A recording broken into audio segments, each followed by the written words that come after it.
اور اگر آپ کی ترتیب ایسی ہے, کسی فیکٹری میں جاب کر رہے ہیں کہ واقعی دن ہی میں رکھنا, دن ہی میں جاب کرنا, دن ہی میں مزدوری ضروری ہے, تو بھی آپ کو رکھنا پڑے گا, چاہے آپ کو جاب سے نکال دیا جائے. میں نے بتایا نا, شریعت کے حکام میں جتنی آسانی اللہ نے دے دی اتنی ہے, اپنی طرف سے اس میں آسانی کی مزید اجازت نہیں ہے. جاب چھوڑنا پڑے آپ کو چھوڑنی پڑے گی. جاب کوئی ایسا عذر نہیں ہے جس کی وجہ سے روزہ رکھنا آپ کے لیے, روزہ چھوڑنا آپ کے لیے جائز ہو جائے. اور یاد رکھو, ایک بات خوب اچھی طرح سمجھ لو کہ اللہ نے اسلام کے جو 5 ارکان بیان کی ہیں جس پہ اسلام کی بنیاد قائم ہے, اس میں تیسرا رکن روزہ ہے, اور توحید کے لحاظ سے چوتھا رکن روزہ ہے, نماز, زکوٰۃ اور روزہ. اور یہ بات یاد رکھو کہ دنیا میں کسی حکومت کے قانون کو توڑنا اتنا بڑا جرم نہیں ہے. اس کائنات کے بنانے والے کے حکم کو توڑنا بہت بڑا جرم ہے, جس پر اس نے بہت بڑی سزا رکھی ہے.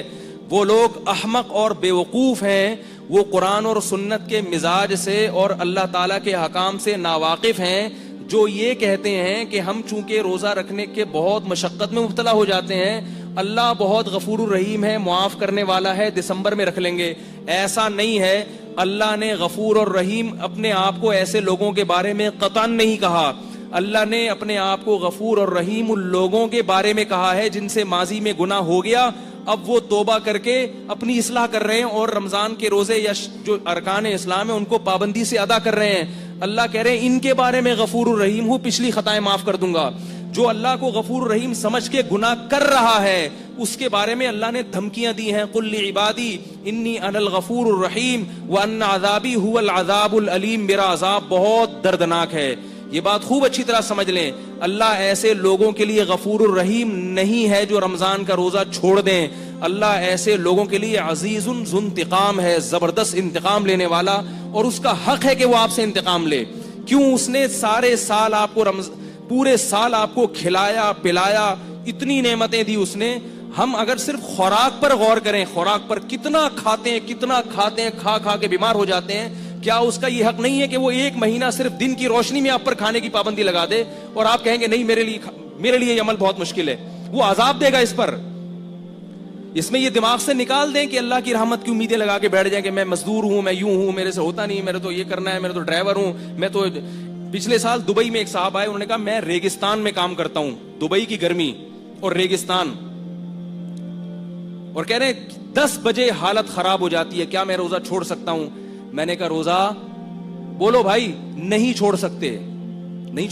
کہہ رہے ہیں جاب جائے گی. میں نے کہا جائے جاب, اگر چھوڑ دیا آپ نے ریگستان کی گرمی کی وجہ سے روزہ, غامدی کی باتوں میں آ کے, خدا انتقام لے گا, یہ بتا دوں آپ سے.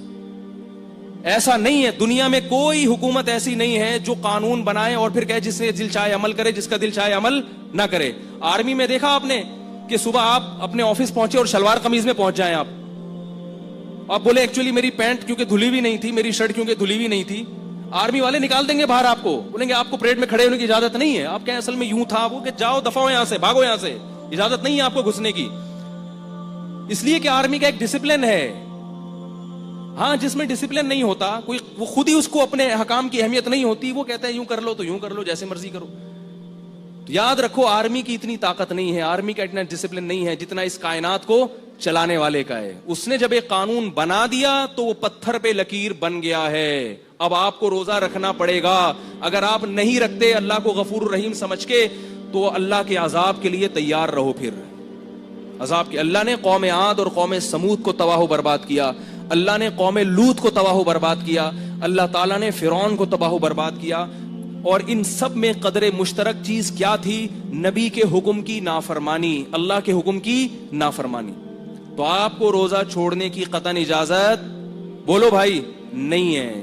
اللہ کے غضب کو دعوت مت دو. اور یاد رکھو دنیا میں جو اللہ کا عذاب آتا ہے نا روزہ خور پر, سب سے پہلا عذاب, اللہ اس کی طبیعت سے سکون چھین لیتے ہیں, رزق کی برکت اور رزق کی لذت چھین لیتے ہیں. روزہ خوروں کے چہروں پر نحوست سے پتہ چلتا ہے کہ یہ سکون میں نہیں ہے. کیا ہو جائے گا 2 وقت کھا کے, کیا مل جائے گا آپ کو؟ بھائی صبر کر لو تھوڑا سا.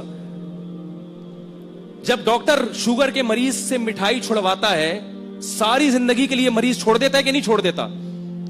اللہ آپ سے کچھ بھی نہیں چھڑوا رہا, صرف صبح صادق سے لے کے غروب آفتاب تک پابندی کا حکم دے رہا ہے. تو اپنے حال پہ ترس کھائیں, اپنے حال پہ رحم کریں. اللہ کو اس معاملے میں غفور اور رحیم نہ سمجھیں, یہ بہت بڑا دھوکہ ہے جو شیطان نے دل میں ڈال دیا ہے. قرآن میں اللہ کا آرڈر ہے, کتب علیکم الصیام, اے ایمان والو تم پر رمضان کے روزے فرض ہیں. فرض کا لفظ اللہ نے استعمال کیا ہے, فرض کا لفظ. اور یہ بھی فرمایا ان الذین یکسبون الاثم, جو اللہ کے حکم کو پورا نہیں کر رہے, سیجزون بما کانوا یقترفون, عن قریب سزا ملنے والی ہے. یہ نہیں کہا کہ جو اللہ کے حکم کو پورا نہیں کر رہے کوئی بات نہیں, اللہ غفور رحیم ہے, چاہوں گا معاف کر دوں گا, چاہوں گا سزا دوں گا, جیسے مرضی کرو. اللہ نے دھمکی کا لفظ استعمال کیا ہے, سیجزون, دیر نہیں ہے, دیر نہیں ہے, عن قریب سزا ملنے والی ہے. اور افسوس اس پر ہے کہ آج روزہ کھایا بھی جا رہا ہے اور کھلے عام کھایا جا رہا ہے, اور یہ بیوقوف سمجھتا ہے کہ مجھ پر چونکہ اللہ کا عذاب نہیں آ رہا, مجھ پر چونکہ اللہ کا عذاب نہیں آ رہا لہذا اگلے سال بھی کھاؤں گا. تو میرے بھائی, لوط علیہ السلام کی قوم پر بھی اللہ کا عذاب اس وقت نہیں آیا جب لوط علیہ السلام اس قوم کو سمجھا رہے تھے. قوم عاد پر بھی اس وقت اللہ کا عذاب نہیں آیا جب قوم عاد کو ان کے نبی سمجھا رہے تھے. سنستدرجہم من حیث لا یعلمون, اللہ فرماتے ہیں ہم ان نافرمانوں کو ایسے ڈھیل دیں گے کہ ان کو پتہ بھی نہیں چلے گا.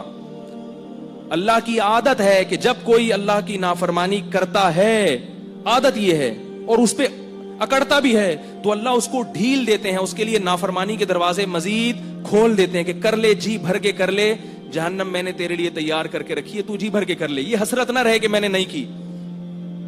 تو دنیا میں بھی اللہ کا عذاب آتا ہے, تبھی آپ دیکھیں سکون ختم ہو گیا زندگیوں سے, کھا کھا کے مستنڈے بن گئے ہیں, بریک ہی نہیں ہے, منہ کو لگام ہی نہیں ہے.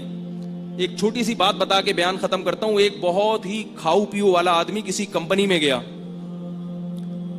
مینیجر بننا تھا. تو ایک شخص نے اس سے کہا تمہیں اپنے منہ پہ کنٹرول نہیں ہے, تم امپلائیز پہ کنٹرول کیسے کرو گے؟ تو یاد رکھو, جس آدمی کو اپنے منہ پہ کنٹرول نہیں ہے نا, ہر وقت بکریوں کی طرح کھاتا رہتا ہے, وہ دنیا میں کوئی بھی کام نہیں کر سکتا. تو چھوڑ دو اللہ کی خاطر.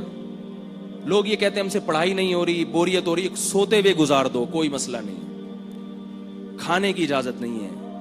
ہاں رمضان کو کوشش کریں کارآمد بنائیں, نہیں سوئیں, لیکن اگر کچھ بھی نہیں ہو رہا تو بھائی یہ جو بھوکے پیاسے رہ گئے نا آپ صبح صادق سے لے کے غروب آفتاب تک, تو سمجھ لو بہت کچھ ہو رہا ہے آپ سے.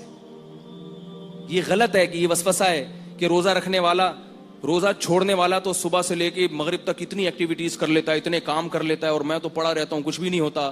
اس نے کچھ نہیں کیا, آپ نے بہت کچھ کر لیا. جب دل چاہ رہا ہو کھانے پینے کا, اس وقت کھانا پینا چھوڑ دینا یہ بہت بڑا کام ہے, کیونکہ ہم یہ کس کے لیے چھوڑ رہے ہیں؟ اللہ کے لیے چھوڑ رہے ہیں. تو اس پر اللہ کی طرف سے خوشخبریاں بھی ہیں, اور رمضان کا روزہ چھوڑنے پر اللہ کی طرف سے عذاب بھی ہے. اس میں اللہ کو غفور الرحیم سمجھنے کی چندہ ضرورت نہیں ہے. عذاب ہے, اس پر وعیدیں ہیں, رحمتیں نہیں ہیں. اللہ تعالیٰ مجھے بھی اس حکم کی پابندی کی توفیق عطا فرمائے اور